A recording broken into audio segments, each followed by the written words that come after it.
Questions about alcohol and memory hang over the unfolding Supreme Court confirmation battle.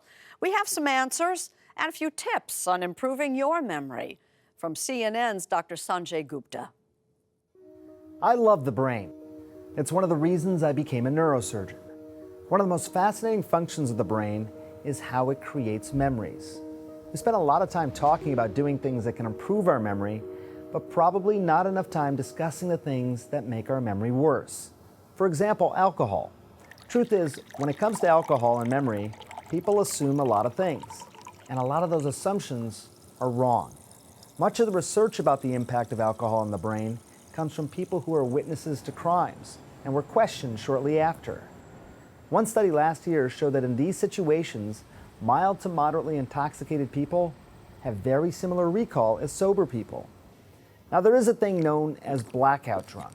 That is not the same as passed out drunk. Someone who is blackout drunk may still be talking and walking, but they might also be totally amnestic to the event, meaning they have no memory of it. The biggest culprit is not necessarily how much they drank, but how quickly they drank it, the binge drinker. With memory and alcohol, you also have to consider how much time has passed. While a mild to moderately intoxicated person can remember things pretty well in the short term, their long-term memories are much more difficult to retrieve. And to understand why, it helps to understand how memory works. You take in sensory information, see, hear, and feel, and that almost immediately gets transferred to short-term memory.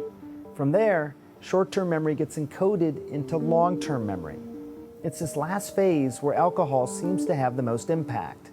For someone who is intoxicated, that encoding into long-term memory often doesn't occur very well, or at all. And it is why days later, someone may have a hard time remembering something that was so vivid earlier. They can't retrieve the memories from the long-term stores because the memories were never there in the first place. If you want to improve your memory, the best things you can really do, pay attention when something is happening. That helps a lot. And don't forget sleep, because it's when you sleep that your body consolidates and transfers your short-term memories to long-term memories, the kind you'll have for the rest of your life.